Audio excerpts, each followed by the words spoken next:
Welcome to the BEA Speaker Series. I'm David Clooney, Executive Director of the Black Economic Alliance. So the economy in the last few weeks has come to an absolute standstill, and our lives are in a place I don't think any of us could have contemplated. People are in need in ways that we never could have thought about even 6 months ago. In the last few weeks, we've talked a lot about the need for small businesses as it is such a driver of our economy in the United States. I think what's happened has shined a light on what I'll call structural damages in the system that show us that not only small businesses, but particularly small women-owned and minority-owned businesses, particularly Black businesses, have had a particularly hard time getting access to capital, which is not different from the norm, but I think the need has been increased. So we've seen this in intense numbers, and the current pandemic has really just highlighted an issue that BEA has been concentrating on since its inception, which is access to capital and trying to improve. So we're extremely fortunate this evening to have two speakers who are leaders on this very issue, both from the private sector and the public sector. They are champions for small business who have been marshaling public and private resources to the places most in need. Also, I'll say both speakers have been huge supporters of the Black Economic Alliance since day one and remain great partners of ours, so we appreciate their efforts. First, I'll introduce Senator Cory Booker, who needs no introduction, but he represents New Jersey in the United States Senate since 2013. He was the mayor of Newark before that, and the city councilman in Newark before that. Really though, Cory is a national voice for coalition building, equity, economic development, and so many other issues. He sits on the Senate Small Business Committee, and he's a champion for small business owners, particularly those from underserved communities. Cory is an inspirational leader who gives us hope during a seamlessly hopeless time.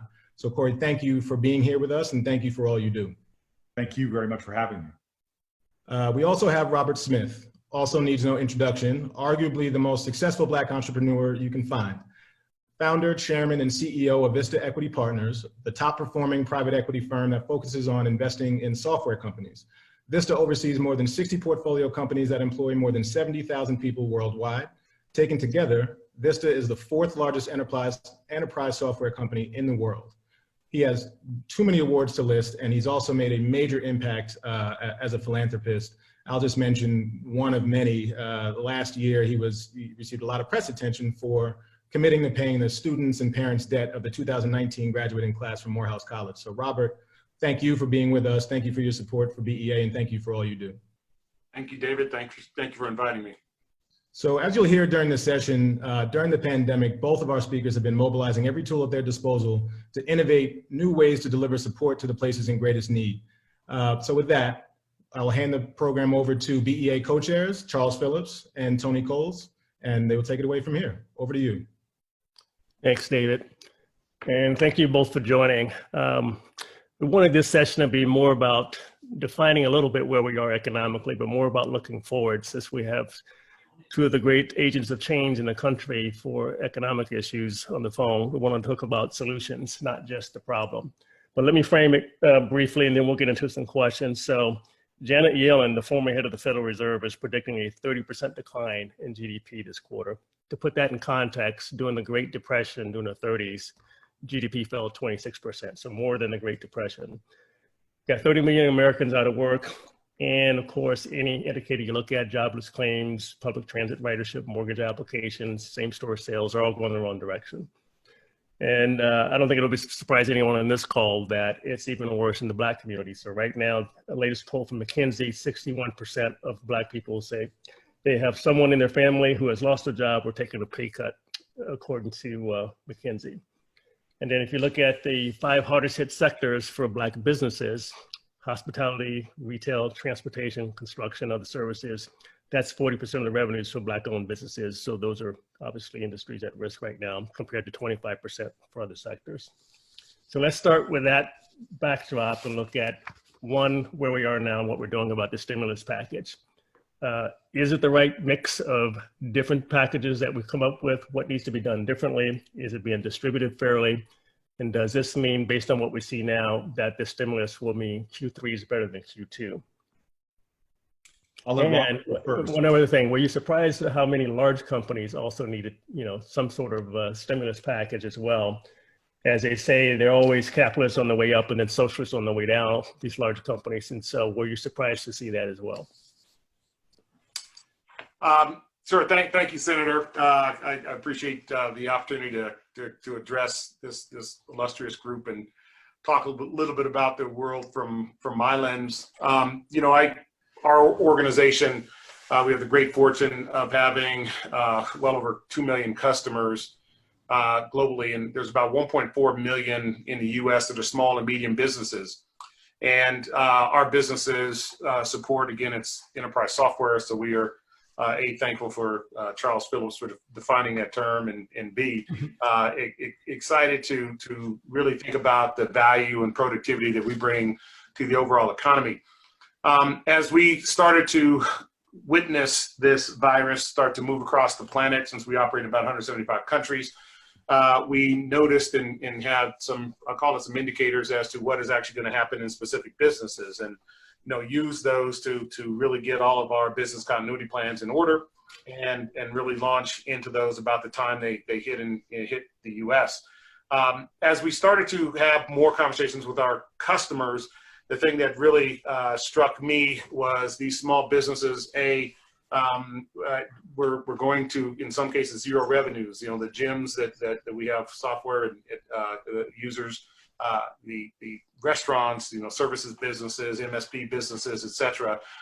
And it struck me that, given a number of, friends and family members who also own small businesses, having conversations with them, they didn't know how they're going to survive. There's many reports about, 94% of African-American businesses have less than 90 days of, less than 2 weeks of working capital. And so I charged my team to think about what are the solutions that we can help every small business, and then, focus on some of the African-American, Latino, call it the minority-owned businesses, and how they're going to survive. And the thing that became quite obvious was how underbanked our communities actually are. One of our companies, Finastra, actually provides software to about 4,200 banks in America. And they're mainly, we have the largest banks, but small ones as well. And so we started implementing a new solution, a front end of a solution that actually integrates with the SBA to help onboard CDFIs, MDIs, et cetera, so that they can now process, in this case, PPP loans. There's also the ELDI loans. And so to address your question, is enough being done? Is it getting around the population and businesses efficiently?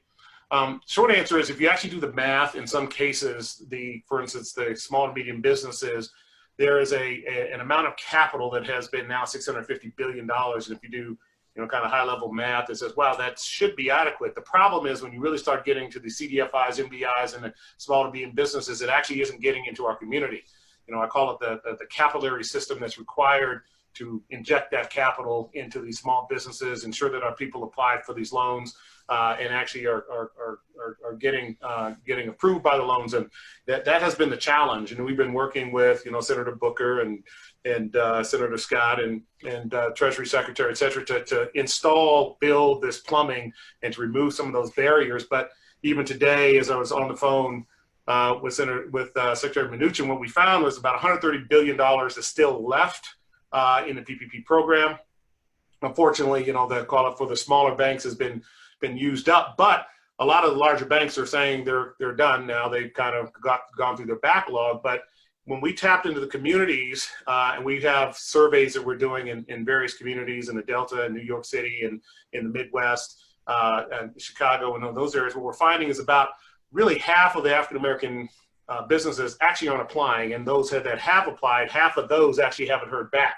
And so we want to redirect them to a number of the MDIs and CDFIs that we know that are now processing and taking on these new customers to try to get access to, again, this $130 billion that's remaining. So, as we all know, there's been some institutional problems around the construction of I call it, the banking systems into our communities. But now we've started to really establish some of those. What I want to encourage everyone to do on this call and everywhere else, and I've asked Reverend Sharpton and people like Roland Martin and others over the last 8-9 hours. Get out to all those communities, tell the African American businesses to apply through the MDIs, apply through the CDFIs, because we're actually now, with our relationship with Treasury, being able to process these loans pretty effectively and whittling down on our backlog. And there's still some capital left. Now, I don't know if it's going to be there 48 or 72 hours from now, but the time is here and it's now, because I think about a lot of the small businesses that I know, that I grew up around, that my friends even own today. I mean, they have half-lives of kind of 60 days, and every 60 days you lose half of them, they'll never reopen. So there is an urgency. There's an urgency for this community to ensure that these small businesses, these nonprofits, churches, HBCUs. I just heard, Tougaloo College got rejected by the earlier bank, got processed by one of these CDFIs and actually got a loan. So those are the sorts of things that we need to make sure every one of our HBCUs have an opportunity to access this as well. It is available. We can process it. We have our capacity with our own banks now that are doing it. We implemented these solutions basically free of charge for these MDIs, but we need to actually drive our businesses there to get that work done. So, Senator Booker and I have been talking about this, I want to say every day, but probably every other day. And what do we now need to institutionally do? And I don't know if there's going to be a next round. We can talk about it. But institutionally, things that we need to do to solve the long-term problem, which is fully capitalize the MDI, CDFIs in our community that know us as customers, that understand what our businesses provide in those communities, to ensure they have the lending capacity to actually drive the true economic revitalization going forward, which is really where we are today. The survival part, we are so challenged in that, but I think we have to now think about what's the economic viability to regenerate those neighborhoods, because I do not want to see another decade or two of blight in these neighborhoods because we missed the window of opportunity on the one hand and did not access the capital as it was available today. And you think the amount is sufficient to these businesses is based on payroll that didn't cover rent and equipment, insurance, a lot of other things? That's a whole different set of questions. I mean, for the payroll piece, for PPP, if you do the basic math, number of small businesses, 2 months, average $50,000 a year, the dollar quantum seems about right, but the distribution was not right, right? And we've got to worry about that distribution piece. I wonder if we could, we live and breathe this all the time. Maybe we just go through some of the acronyms really quickly for folks and a little bit of how the system works. So obviously PPP is the Paycheck Protection Plan or program as part of the stimulus. But maybe you or Cory, you want to talk a little bit about MBIs and the CDFIs that Robert's mentioned and why they're so vital for the community, the minority banking institutions and the community development financial institutions, and why they figure prominently into the solution here. And this gets to the distribution problem that Robert talked to. But Tony, if you'll let me pull back for a second, and just like the trends of our lives, we're all middle-aged, actually men on this call. And, I grew up a generation from poverty with my father's side, 2 generations from poverty on my mother's side. But all of us, the story of the end of slavery, 1800s, that century between the 1800s, 1600s. The reason why I'm pulling that far back is because something remarkable was happening in my parents' generation to my 50 years on this earth, which was the black-white wealth gap. Just about every decade I was alive was shrinking dramatically, all the way up to the Great Recession, which eviscerated all of the gains. And the reason why I want to sound the alarm is that this crisis, as you began with your data, in my opinion, could be much worse than the crisis we just went through, where we saw black wealth gains relative to whites eviscerated in this country. And just something, just very some specific data that some of which you all know, but small businesses during the Great Recession all experienced a lot of pain, but black small business pain was much more significant. 60% of white-owned businesses in this country had a better recovery. They survived and they were still existing into 2011 compared to about 49% of black-owned businesses. We see this compounding problems that already existed: access to capital, cushion capital for rough times. There's a lot of profound data about the fragility of black businesses compared to white-owned businesses. And what's interesting, though, is that MWBEs were more likely to shutter during the Great Recession, but though at the same time they powered the recovery.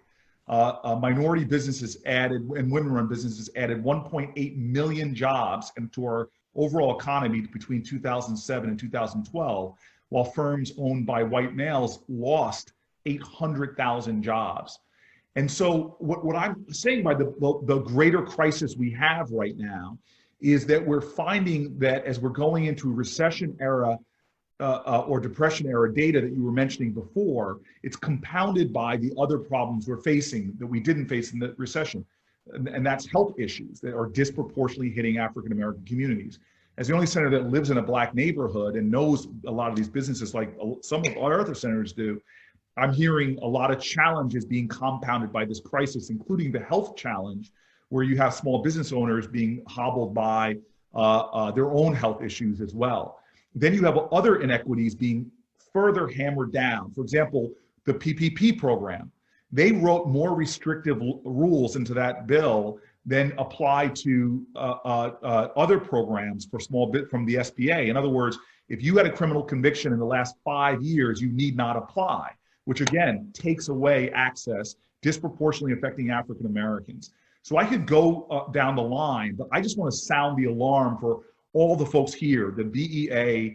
I always felt a little bit like family because I grew up around a dinner table with two people who were beneficiaries of the tech boom in the 80s, working for a small company, small tech startup called IBM. I grew up around a dinner table and said the two things: fight for equality of opportunity for everyone, criminal justice, education access, and then fight for economic growth, entrepreneurialism, creating Black wealth. And both of those things are in crisis right now. This problem is going to compound itself generationally. Again, look at the educational challenges we're having right now. On a CBC call, hearing the stories from some of my other Black Congress people about not having access to distance learning during this crisis and more. So I just want to set that up to say that the stuff that I've been talking to some of the folks on this call with, the stuff that Robert and I have talking, the urgency of that is really great. And I'm going to make this pitch before I get directly to the question you asked, of just saying that my goal, and I talked to Kamala about this, and I know the CDC is overall is working, but we've got to start lining up sort of the networks that we have, business verticals, religious verticals, civil rights organization verticals, political verticals, to really make sure that the response on the federal level is attenuated to the challenges we are going to see in terms of African American wealth and opportunity that are going to come now for the next 3 to 5 years, depending on the nature and the duration of this crisis. We have got to have a more clear agenda and a strategy for leveraging larger change when it comes to this recovery, which includes, I have to say, the outcome of this political cycle that we're in is going to greatly influence the effect of the rescue we're going to be able to do. And so specifically right now, the federal government's response to this has been, as you said, a series of programs with a whole bunch of acronyms. There's the PPP program, the Paycheck Protection Program, which is drying up as we speak. But there are other ones too. Let me get you tactical for a second, because there are some urgent issues we need to talk about. Like when you see these food lines where farmers are throwing out food, but people standing in line to get food. That same survey I mentioned earlier from McKinsey, 48% of Black respondents reported they regularly use food assistance programs. So Black people need food. So what can we do with the SNAP program, which is our, used to be called food stamps, I guess. We got all these restrictions on it. You can't buy hot meals, you can't buy online, you can't buy hygiene and cleaning items, on and on and on. And it's only $130 on average for a person for a month. Why isn't that like a big thing? Why are we not talking about, let's start with that, get people food? Yeah, I appreciate that. And again, anecdotally from other congressional CBC members, most of them who are in Black communities, even from my community, I just began in the crisis, things got so bad, just using my own credit card and resources, trying to just get meals to people through my friends who are social workers in my larger Newark community, where just people were just falling through the cracks. And so there has been a big push. There was SNAP resources put into the first $2 trillion bill, but the re-up of the PPP program, which we had a standoff on the Senate floor, stopped us from getting more resources into SNAP. And you're right when you talk about not just more resources needed, but a lifting of the restrictions. I've been fighting for a lot of food banks who have to collect an inordinate amount of resources. One of the reasons why you're seeing all these long lines is just the bureaucracy when a person gets there. That's why many of you know Jose Andres and others who have just been trying to get around all of that by getting the resources out there. But the SNAP program could really be the link for families right now, in addition to school lunches and some of the other programs that are pivotal to our communities, which are being eroded right now in this time of distance.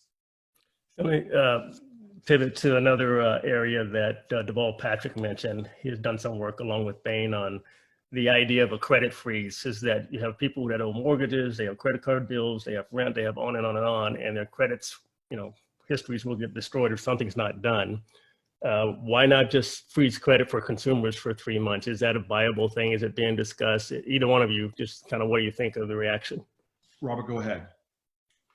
Sure. I think it is not only worthy of consideration, but we should actually start to look at what the mechanics are of how this actually works. Again, focusing on small and medium businesses, which is what I spent my time on over the last couple of months, trying to ensure that there was infrastructure in place to support those businesses. And you probably know, my company and I have been the first actually donators to Jose Andres to ensure that we got meals in the Bronx and in Queens, and then recruited a number of folks to support that effort, including getting folks at Goldman Sachs and others to now support a broader based rollout of day-to-day meals once they shut the schools down, because I knew that was going to be a big issue. The thing that we have to think about are small to medium businesses. They got payroll protection. Some of them apply to the EIDL, emergency loans, income disaster loans. But the fact is that many of them still, the restaurants and gyms and those may not open up for 2, 3, 4 months. So proprietorships, operating in LLCs, et cetera. And that's going to create tremendous pressure on them to pay the rent, and then the landlords are going to have some challenges with if they have leverage on those businesses to handle the mortgages.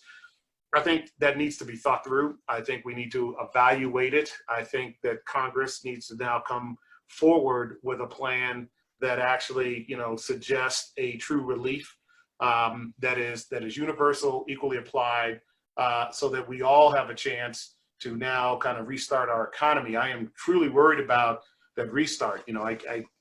I don't believe what some economists are thinking that it's going to be a V. I think it's going to be more like a long swoosh. And I think in that dynamic, it will take some time for it to kind of reapproach that, asymptotic, level where it is self-sustaining. I think the demand dynamic globally has taken a pretty severe step back. And it's going to take the consumer to have confidence again to then drive the engine of demand so that the factors of production actually have places for output. So you have some tough decisions to make, though, because of all your companies. How are you advising them when to come back versus they want to, obviously stay in business and generate income versus the rest? How are you making that decision? Yeah, I'll tell you, Charles, the real challenge, our issue is, I run software companies. We got 60 plus software companies. And so to a great extent, we're already, for the most part, distance workers. We all are enabled, our work from home, when we kind of pushed our business continuity plans, it almost pretty much went off without a hitch because $70,000+ or 70,000+ people on the planet already do that for the most part.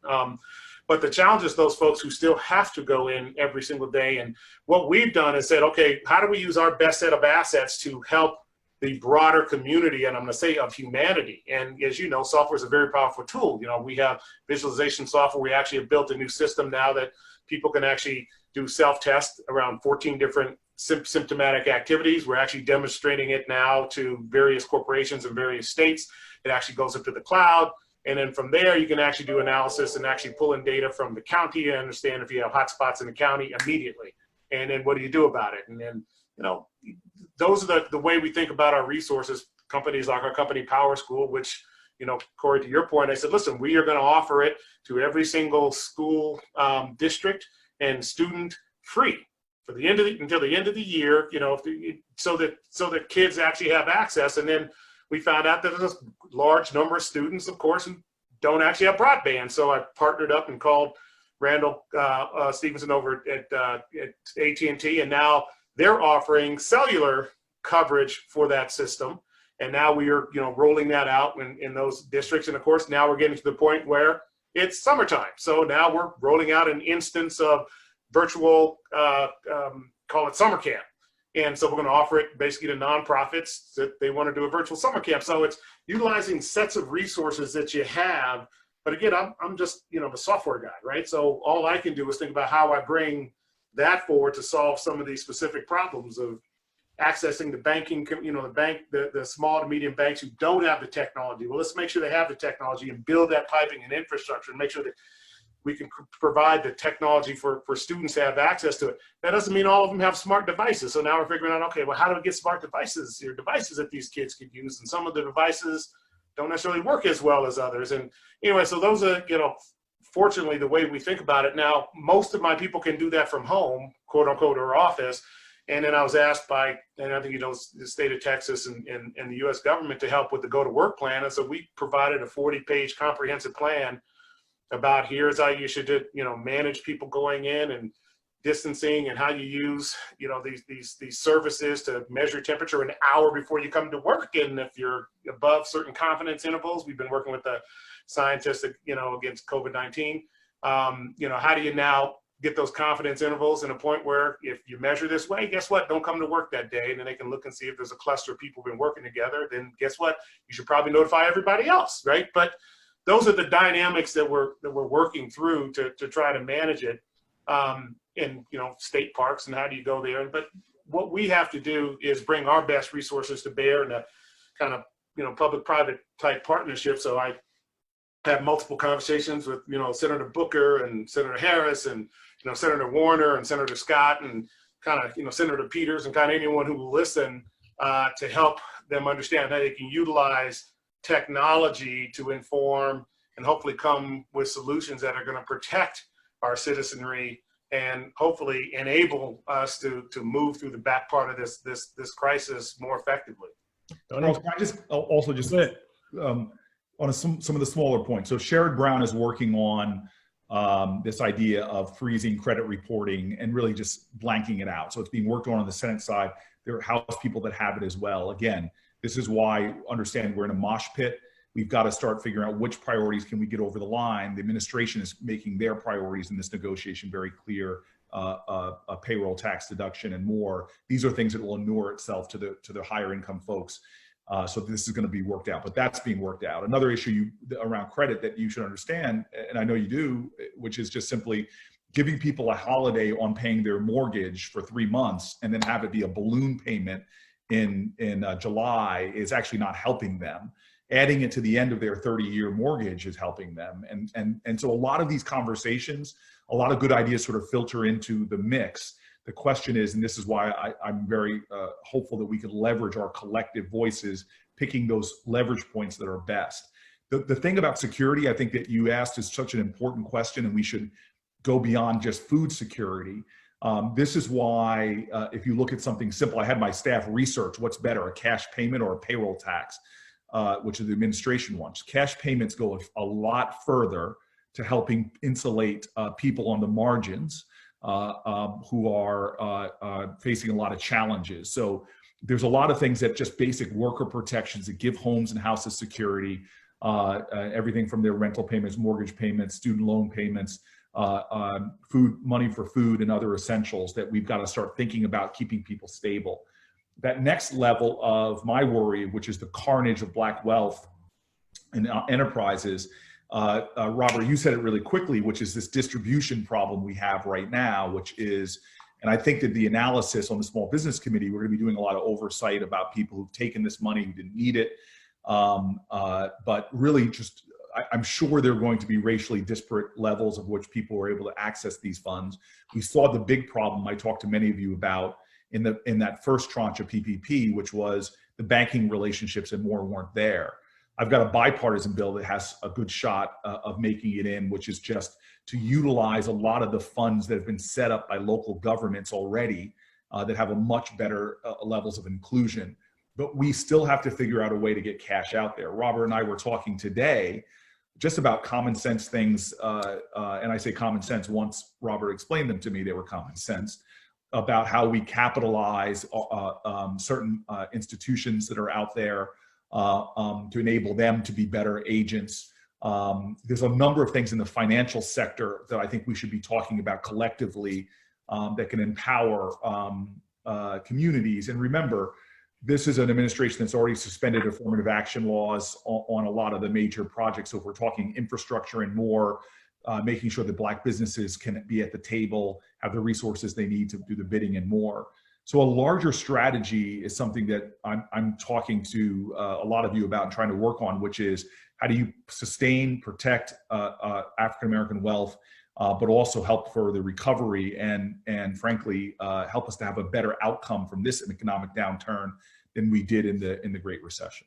Yeah, if I can pick up on that, because Senator Booker's right. What we need to do, if we were to focus on one thing, it is ensure that our communities actually have access to the banking systems, and those banking systems actually have sufficient capital to reinvigorate and frankly regenerate what frankly is going to be lost here. These banking systems, the MDIs, the CDFIs, they actually know the customers, they know those communities. And if we get sufficient amounts, and I've been arguing for sufficient amounts of tier one capital, not, broker deposits and all that, but real tier one capital, structured in a way that is beneficial, of course, to whoever might be investing in it, but more beneficial in the recirculation of that capital into the communities, into those small to medium businesses, which, by the way, employ the vast majority of us anyway. And I think I always look at we can solve our own economic problems in that context. If there is what I call a truly equal access to capital, these communities are just so underbanked.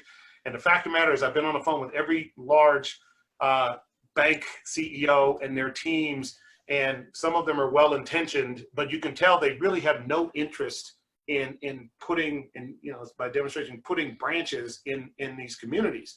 And you see them make efforts, and some have done a much better job than others to make efforts to enable our banks to be effective in processing PPP. But we need to think about beyond PPP. We need to think about what is it that drives true capital into our businesses, small to medium businesses, so that they can thrive coming out of this in a way that generates, it generates, first of all, stable businesses, generates employment opportunities, obviously tax rolls, and actually gives a chance to refurbish some of these neighborhoods that we're now driving opportunity zone capital in, but doesn't have the same benefit to, from an employee base in those communities, which is now going to be desperately needed probably, 30, 60 days from now. So and the thing I want to add there, which we should all be using our imagination, especially if the political winds align, a Democrat control the Senate, Democrat control the presidency, is just think creatively about how we are going to not only resurrect, but how can we recreate a better future for our economy? Because a lot of this is going to be rescue, but a lot of it's going to be new construction in terms of the rules of the road and going forward. And if that's the case, and Robert, you've said this to me many times, I just really worry about having main streets blighted, having real estate markets devastated, having people who do have capital, at that point they're king, coming in, as you and I talked about, Robert, gentrifying communities, lots, foreclosure rates. I can go through the kind of things that could happen that if we do not have a vision for not just the reconstruction, for lack of a better word, but also for what the new economy could look like. And I think it really has to be about getting capital out there, thinking about entrepreneurialism, thinking about a shared opportunity and investment. So, Senator, this is a two-part question, and I'm sure Robert will have a point of view on this as well. But let's assume that these entities, the minority banking institutions, the CDFIs, can get the money here in the near term, this acute phase, to the businesses that desperately need them. But if we fast forward, I don't think there's anyone who really believes that the economy will open up within the 3-month period of time within which these funds will likely dry up again. for these businesses.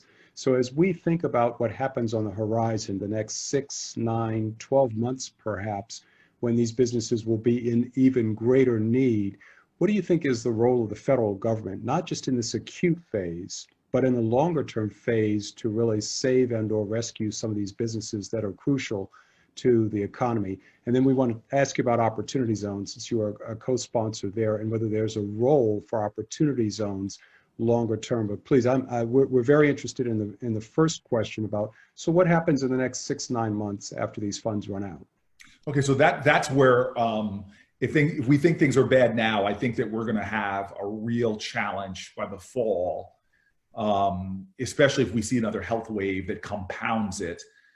We have very difficult waters to navigate as we go ahead, and that's again why, for me, asking this question to the folks who are in the BEA and others, getting as much input now to prepare for that eventuality. But there's a few things we do know is we need to be prepared, frankly, I believe very strongly, to find ways for the federal government to play a role with making sure we're in a Keynesian way, putting a lot of resources out there in different creative ways.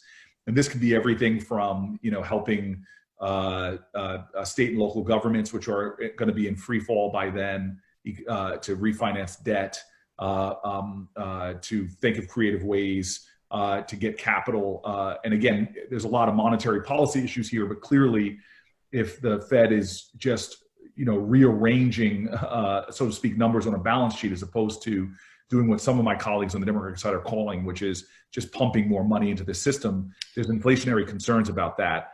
But I think we need big action, and I think we only need it to sustain in the next 6 months horizon. I really think we're going to need to have the same kind of investment in the restart as we do in the rescue. And then looking at things like opportunity zones, there's still a lot of capital parked on the sidelines that we want to be utilized. And I think that the overall theory of opportunity zones could actually present a great opportunity to capitalize a lot of the undercapitalized businesses and institutions within low income areas and disproportionately African American areas. But again, there are concerns I have, frankly, again, about cherry picking opportunities, forcing gentrification, something that I've talked to Tim Scott about as well. But the idea about the federal government using tax incentives as a way to draw capital into underserved areas that could capitalize enterprises, particularly minority-owned enterprises, is very exciting to me. And it's a lever that I've been exploring with some people on this call, as well as with colleagues in the Senate and elsewhere. Senator, you mentioned infrastructure spending earlier, which could be one of the big ideas, and we've been talking about it for a decade now. But it does seem like it's gaining some traction. I know Leader Pelosi came out with a proposal. Do you think there's an opportunity to reshape that, though, in a way where it benefits the Black community more? So we usually think of it as just bridges, tunnels, and roads. It could be affordable housing. It could be a job training program to give people new skill sets, not just a few minority suppliers. Could be broadband, just the things that we need, and have that infrastructure show up in our neighborhoods first. Is anybody even in that conversation thinking like that? Yeah, look, I mean, Clyburn and I have legislation to that extent about really, it's our 10-20-30 bill, which I hope he talked about when you all had him on here, yeah. Which is making sure that a certain amount of our infrastructure investments, and frankly, any investments, go to areas that have 30% of their population that have been under the poverty line for 20 years.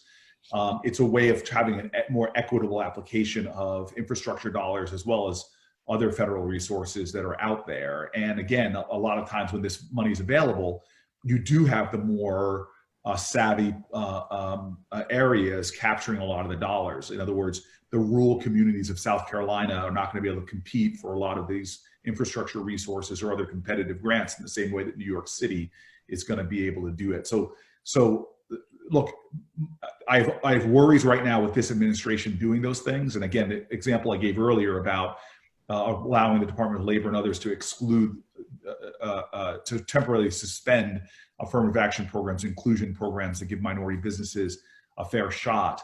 So a lot of this depends on how resources are applied. And we're seeing this in hospital funding right now as well, where you're seeing areas that are not as hard as hit, New York and New Jersey, getting a lot of the hospital dollars, which you now see, if you just look at it per COVID case, you're seeing, I'm not exaggerating the numbers, like 50x spent in some states per COVID case, 50 times what's being spent in states like New York and New Jersey. So we don't have an administration that's really necessarily sharing the same priorities that we're discussing. So a lot of the politics is going to be at play about what kind of major projects we do and how they're going to be applied.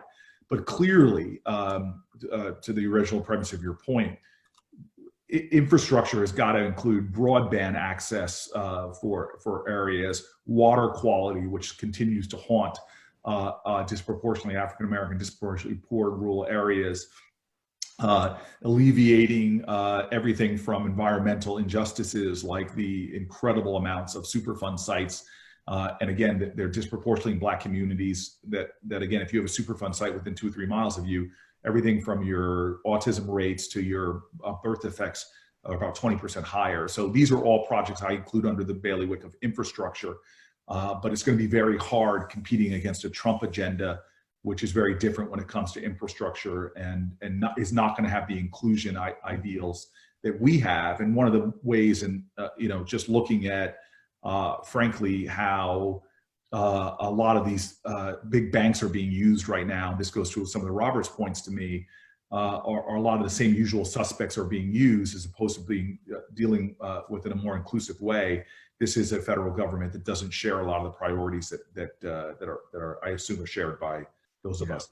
Well, let me ask you both a forward-looking question. It's let's fast forward. It's mid-January of next year, and let's assume President Biden is being sworn in, and he calls each of you, which he likely will, and asks you, all right, my first 100 days, what should be my first 3 priorities? What's your advice to him? What would you do? Robert, take it away. Yeah, let me. I think the first thing is, we've got to get truly some capital into these disadvantaged communities. And I say disadvantaged, not in terms of capacity, intellectual capability, but disadvantaged in terms of capital. Some are going to be urban, some are going to be rural, and we need to put them into the institutions that actually know these customers so they can regenerate what I call the business activity. Point 1. Point 2, I think part of the condition of that is they need to actually implement true what I'll call digital business systems so they can compete more effectively in the markets in which they approach. One of the dynamics people are having problems right now, frankly, applying for PPP programs, et cetera, is because they are 3 and 4 months behind in, frankly, their financial systems. So, implementing, I think about infrastructure as also being, digital infrastructure. So in terms of infrastructure bills that Senator Booker is talking about, I think there should be that sort of infrastructure beyond just broadband. I think we need to say, okay, here are the systemic approaches that every single business needs to now have in order to access this capital. And, I think that will actually create a more equitable dynamic of the distribution of capital. The third thing I would focus on, quite frankly, is building out STEM retraining business centers or whatever in those communities, because, we all know this, we have absolutely moved to a digital economy. We have to compete globally, and we have an undertrained set of people, A, in our community, and B, in America, relatively speaking. And I think we need to ensure that we have the sort of training centers that help them onboard into more of a digital productivity type environment. And those systems are out there. We just need to now encourage and support those as a way to help people uplift creatively, uplift themselves out of the economic condition that they're in. And I think that's a dynamic that will drive us forward. Let me follow up on your digital economy point, because I'd be remiss not to ask you, a fellow software guy, this question. It comes up all the time. People said, is this artificial intelligence, all this technology, is this going to wipe out all Black people's jobs? Is this bad for us? Or is there something in here we should be aware of? So how do you think of all of the technology you're so close to, you can see what's coming? How is it going to impact the Black community? We should be aware and embrace the opportunity set. There's a creative part of that that helps, but if you're running a restaurant, if you're on a digital platform, you can actually be more effective in what you do. If you're running a beauty salon, if you're running a dentist office, all of these digital platforms help your business become more effective, which you can expand, which you can serve more people. That's the dynamic that that actually is the outgrowth of the productivity that software brings and that digital economies. And now that we've distributed computing power globally, you now have the chance to create linkages to customers that you actually don't see. So that is why we have to embrace it as an opportunity. We have to get every kid, every person on the age of 25 in our community should actually be learning how to program or how to engage or how to troubleshoot and figure out ways to actually engage in that economy. And I think that's the best opportunity to uplift economically our entire community in one generation. So look, I would, there's a number of things I would give Biden. You're giving me three. So the very first thing I would actually is tell him something we can do by 50 votes. Let's assume it's Biden and a 50-50 Senate. And we can do things through 50 votes. One of the things we could do is pass an entirely new 21st century American tax plan that is all about growth. And that would include lifting tremendous amounts of our population out of poverty. You could just double the earned income tax credit, expand the EITC in ways that would eradicate poverty for large parts of our country. You can put incredible tax incentives in there for people who choose to go into the teaching profession that would be extraordinary in attracting some of the more of the best folks in there, about relieving their college debt, about giving them a brand new tax status for people that are education professionals. Our tax code could do so much, even to help level out and bring in some more revenue, as well as better deal with this enduring poverty. Why not let renters who are paying more than a third of their income in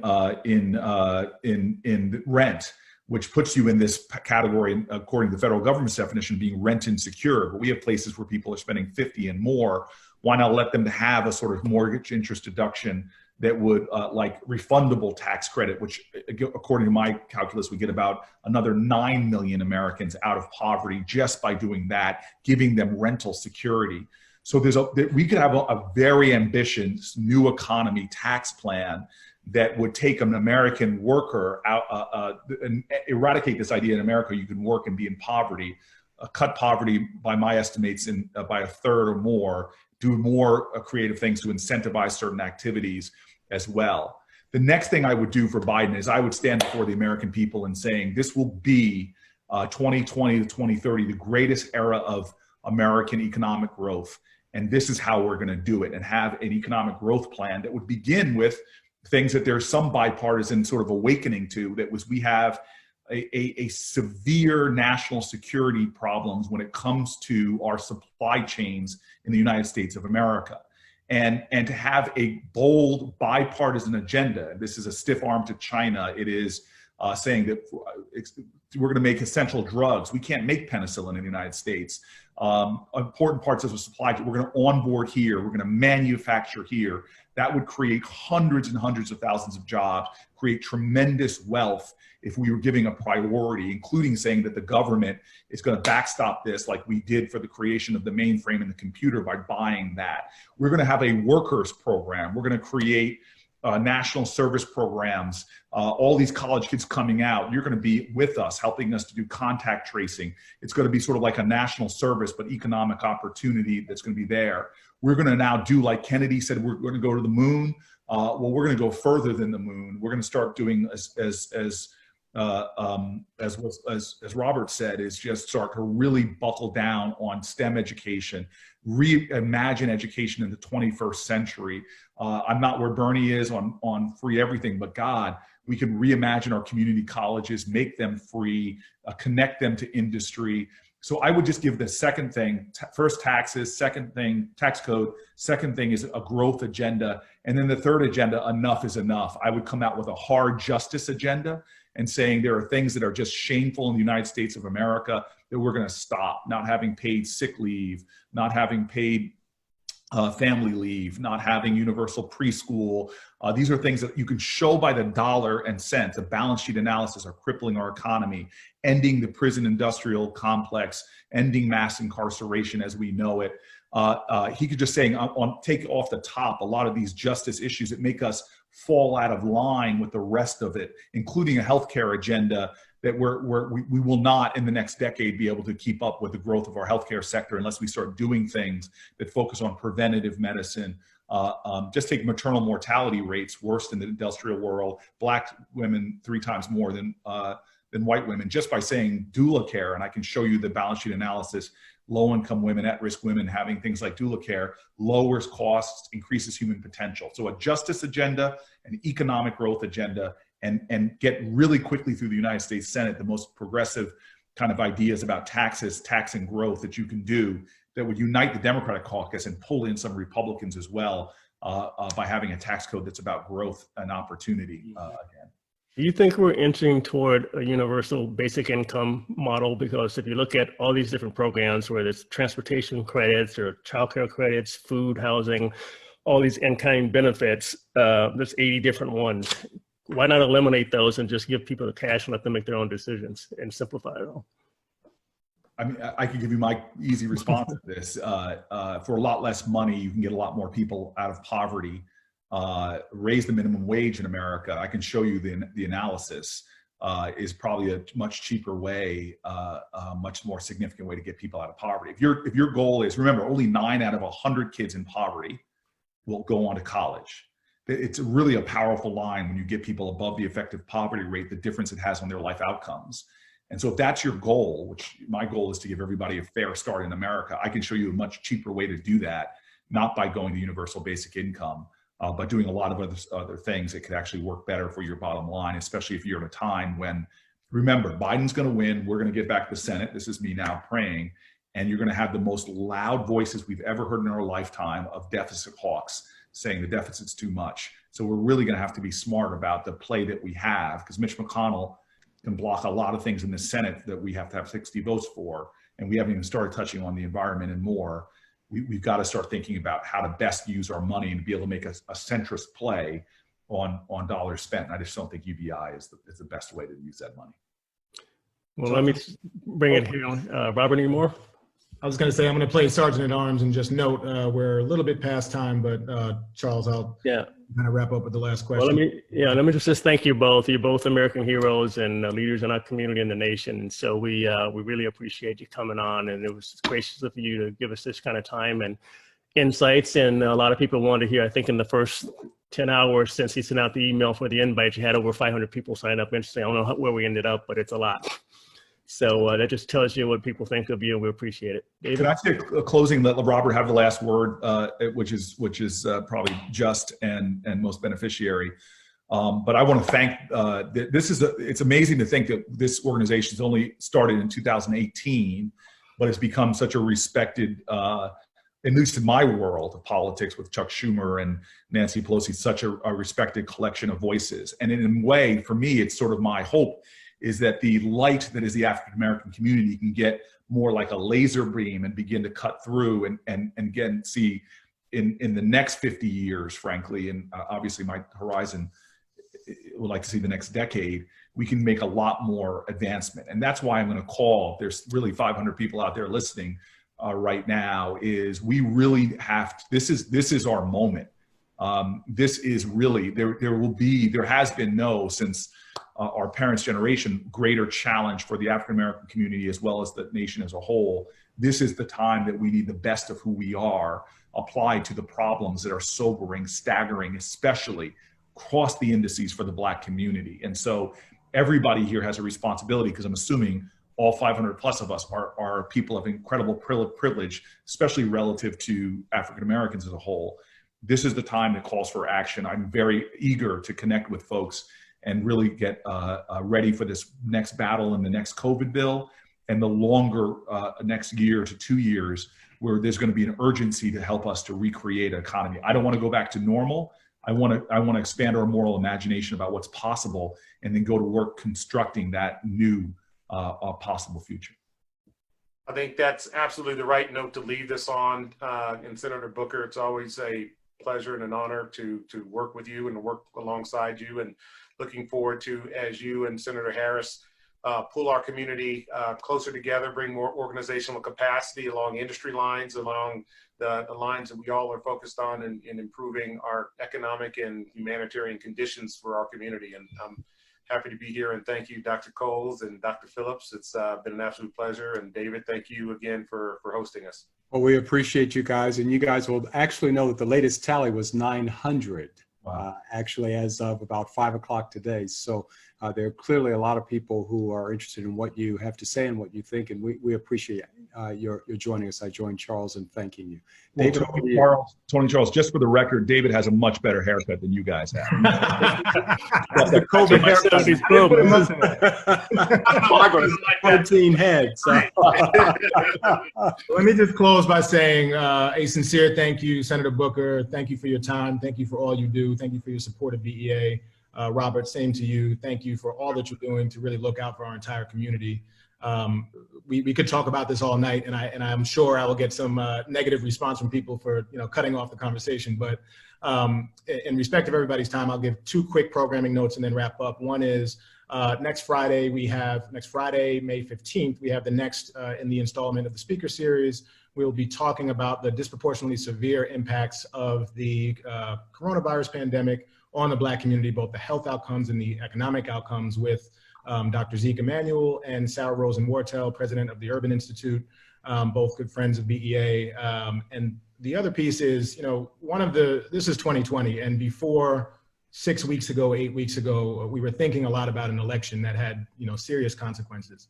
BEA, while we've been very involved both, in trying to make sure that the stimulus and relief efforts are focusing on Black communities, we are laser focused on the election. And it's not just one office, not just the president. It's really all of the people who will be in place to make the important decisions, so many of which we've talked about tonight, but that will really reshape our economy. So you'll be hearing a lot more from BEA in the coming weeks, but that's to say thank you to the folks on the call now who are supporters of BEA, and welcome, and I look forward to being in touch with so many more of you, because we really need your support to do the work that we've been doing in partnership with folks like Robert Smith and Senator Booker. So with that, I'll wrap up the program, tell everybody to please stay safe, and thank you all for joining us tonight. We look forward to speaking with you again soon. Take care. Stay safe.